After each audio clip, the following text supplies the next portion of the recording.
Hey y'all, I'm Dana, the Marigold Shepherdess, and in the last video we finished off with getting this Clun Forest off the drum carter. So it's green and gold and it's got some fire star in there that's blue, and with the way that this I carted this on the drum carter, I'm just going to turn this into roving to spin it. And so I'm going to show you guys how to do that real quick.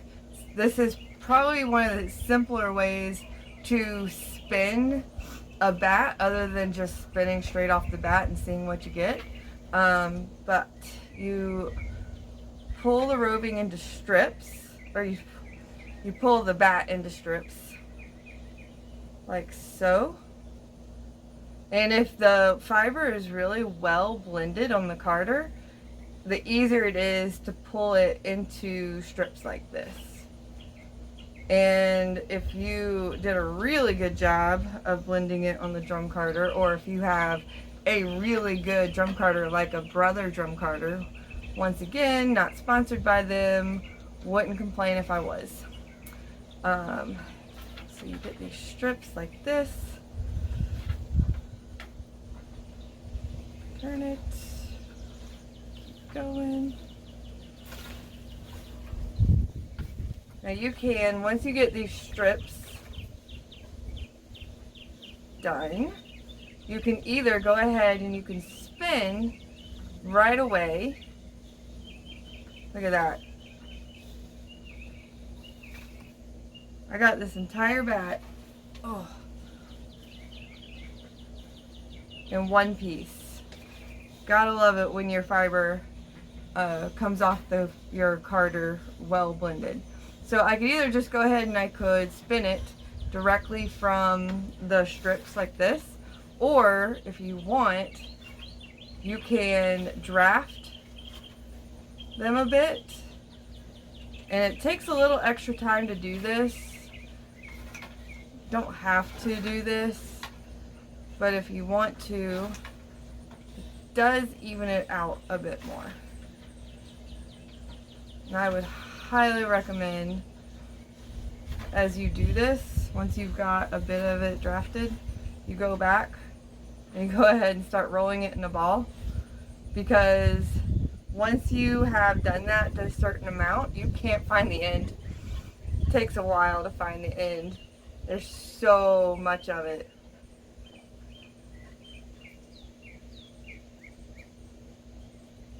And I got just that little bit right there. That was really close to coming apart. But when you're spinning, that's still going to be thicker than I spin it. So I'm not worried about that. I'll just draft that as well. One reason why I wanted to draft these strips in particular is try to distribute that fire star a little bit more.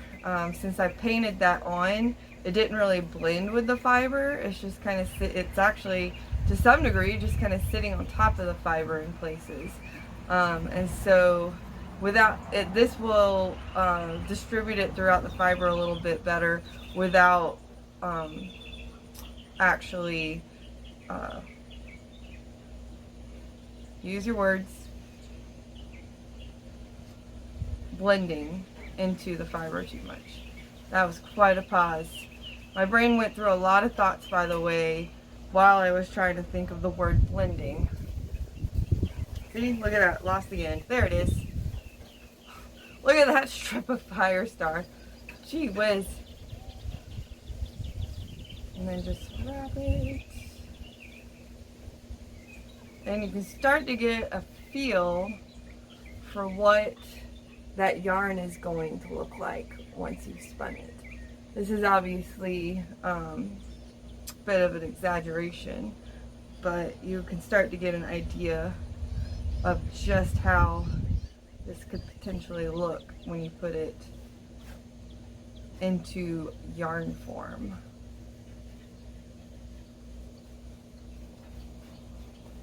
And this, you know, you may consider this pre-drafting an unnecessary step.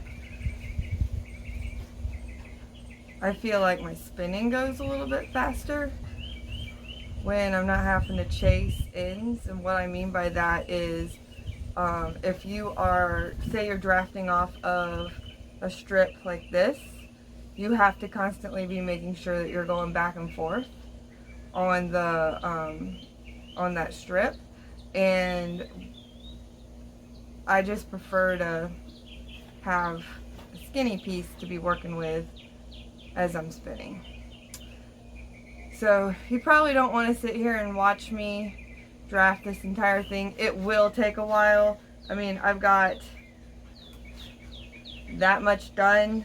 I still have that much left to go. So I will skip ahead to the next fun part, and hopefully you'll meet me there. Thanks.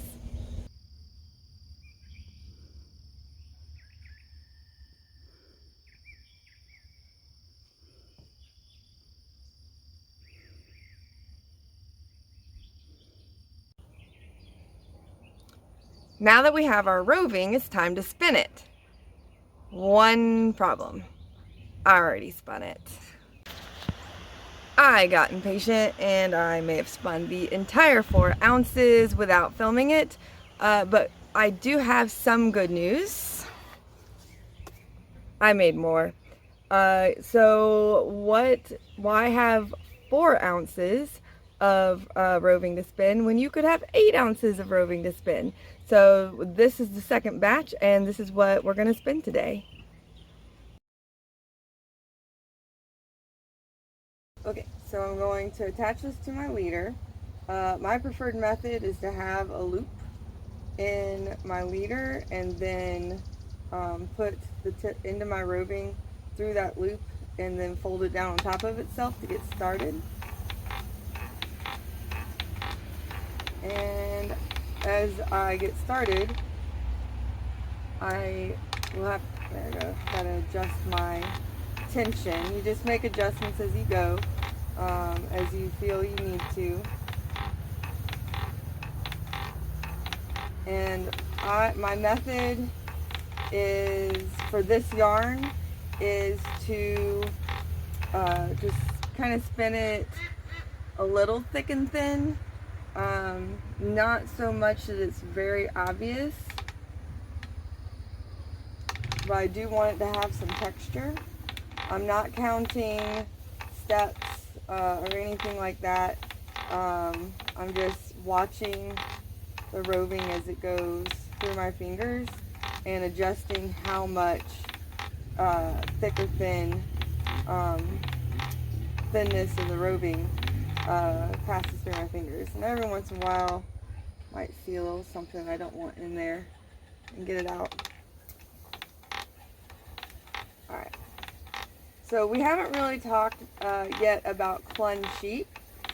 They are a black-faced breed from England, and they were developed in the Clun Forest area, which is in the county Shropshire. Sorry, get there eventually. They are a pretty ancient breed in the sense that their ancestry goes back several thousand years in England. They were considered to be very adaptable and hardy. They could thrive really in very high elevation areas and yet still come down to the lowlands and thrive there as well. And so they were used for a lot of crossbreeding programs in England before the breed itself was established as a pure breed. So they used to be very popular wool sheep.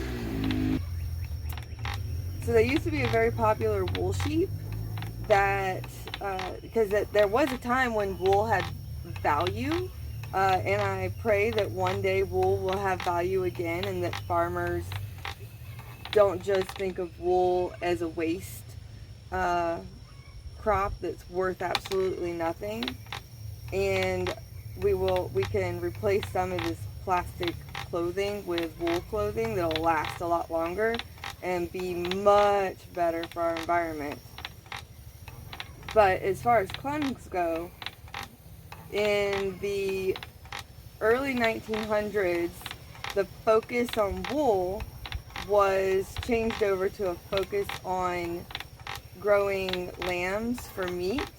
And so they stopped focusing on the wool, and the wool started losing a lot of the qualities that it had during the big wool explosion, I guess you could say, that grew areas like the Cotswolds and made merinos so famous and things like that. So the wool today is not like the wool was back in the 1700s and early 1800s. It's very different now. But what we have is considered the breed standard, and that is a micron count of 25 to 33 microns, a stable length of 3 to 4 inches, and the weight of a fleece should be somewhere between 4 and 7 pounds. And as far as uses go, it's a very versatile wool for things like blankets and hats, scarves, mittens. Like, there's a lot of things you can do with the wool. It's very good for knitting. Very good for knitting. I don't knit myself, I crochet, and I've really enjoyed crocheting and weaving with Clun Forest. But my friend Kim from Fairly Fiber Fun, she knits, and she's knitted up some Clun Forest, and it's absolutely beautiful. If I didn't have a friend that lived one county over that had Clun Forest, I probably never would have had the opportunity to work with this amazing fiber. So if you have the chance to spin some Clun, and I would highly recommend that when you're looking for Clun Forest to spin, that you don't buy machine process roving. There is something about Clun and machine processing that it really doesn't like, and it does tend to get all torn up in the machinery. It really does prefer hand processing and actually I've seen that to be the case with several heritage breeds of sheep, like Cluns, Gulf Coast, Tunis. So that alone, learning how to process your own wool for spinning and using in yarn crafts is good enough reason to learn how to do processing, spinning, and all that, so you can utilize the wool from these rare breeds of sheep. And if you're interested in working with heritage breeds of sheep's wool, check out the Save 'em to Shave 'em Livestock Conservatories program. They will connect you with shepherds from across the country that raise rare breeds of sheep. With the Shave 'em to Save 'em program, for every 4 ounces of fiber that you use from each breed of sheep, you get a stamp in your passport. And when you get a certain number of breeds stamped in your passport, then you can get prizes. There are certain prizes that they have available. So if you're interested, check that out. But I'm going to finish spinning up this yarn. I've got a ways to go, that's for sure. So I won't make you sit here and watch me spin all of it. But as you can see, it's looking real nice. Look at that. That's real pretty. I really like it. So I will get back to you when it's time to ply, and we will go over that process, and hopefully you have been able to either glean some kind of knowledge or inspiration from these videos. If there's anything you would like more elaboration on, please mention it in the comments below. And I hope you're having as much fun as I am. Okay, see you in a bit.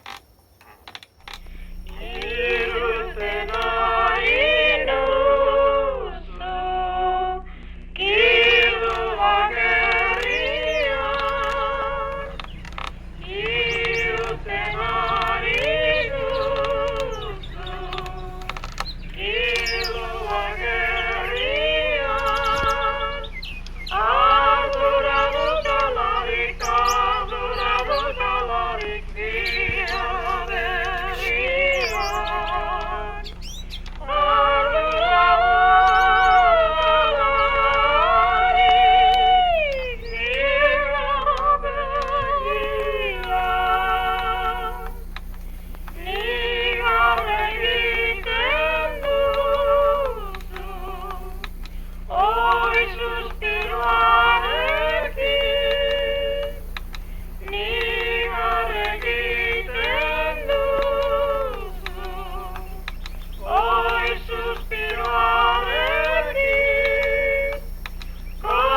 Okay, so both bobbins are full now. So each one is 4 ounces. So that's 4 ounces, that's 4 ounces. And you can see that since I did these as 2 different batches, this one's got more gold in it and this one's got more green in it. And so I'm going to apply the 2 together and they should balance each other out pretty nicely. So I'm going to show you that process next. Also, this is Marauding Maud. She's my little spinning buddy, and she's actually made from Clun Forest. So she is crocheted from Clun Forest yarn that I made. I think it was over the winter. It was during the winter months. We don't talk about those. So I'm gonna get set up and we'll apply these 2 yarns together and see how they look. Okay, I'm going to do a simple 2-ply. I'm not going to get too fancy with it. Actually, a 2-ply tends to be most spinners' go-to. It's just, you spend a lot of time spinning singles, and while I have certainly done 3-plies and 4-plies and so on and so forth, I am not, like, you spin singles for hours. And then if you say you take those singles and you ply them into a 3 or 4-ply, you're not getting any extra length of yarn, if that makes sense. So with a 2-ply, you're really getting the most bang for your buck because you've only had to spin singles for 2 bobbinfuls of singles, and when you ply them together and you do a 2-ply, you're going to get more length. However, if you're doing 3 or 4-ply, you are going to get bulkier yarn, depending on how thin you spun your, thick or thin you spun your singles. So in this case, I did do actually kind of a thick, thin spin with this yarn. It's very subtle. Hopefully we'll be able to see it when all is said and done.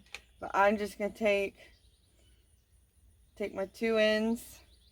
I'm going to put them through the loop,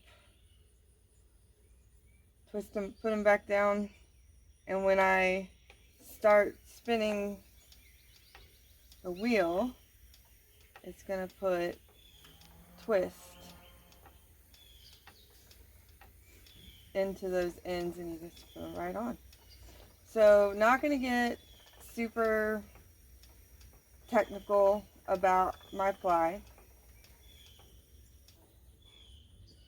I do it a lot by feel, so I will just feel the twist when it reaches my fingers, and if it feels like too much of a twist, I go faster. If it feels like not enough twist, I will go slower. I really don't know, there's not really it's one of those things where after you've been doing it for a while,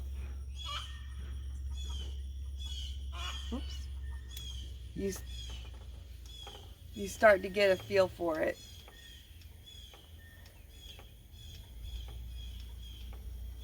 So this is it. This is just sitting here with your spinning wheel.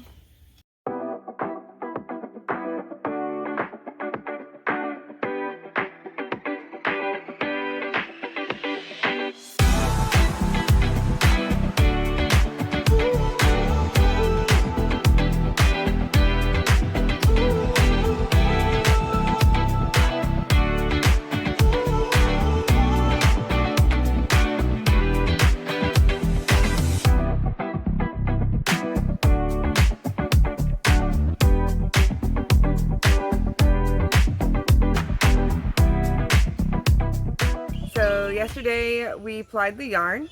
I took the yarn off the bobbin and I washed it last night. So this is what we got. Not unhappy with it. Pretty nice, wouldn't you say? So now I have to decide what to do with it. I didn't really have a plan for that when I started this project. I actually was only going to spin about 4 ounces and got inspired by the colorway and decided to make a full 8 ounces, which is perfectly fine with me. I did know that from the beginning that I wanted to do something, crochet something from this, and so now what I need to do is get a crochet hook, which I have right here. Okay, so it's not a crochet hook yet.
All right, there it is. Look how that turned out. I am really happy with how this crochet hook looks. It is definitely a stunner. So this is the hook I'm going to use for the green and gold yarn for the crochet, undecided as of yet, crochet project that I'm going to use that for. So we'll check in the next video to see what I decide to do with that. So thank you for watching, and y'all have a great day. Bye.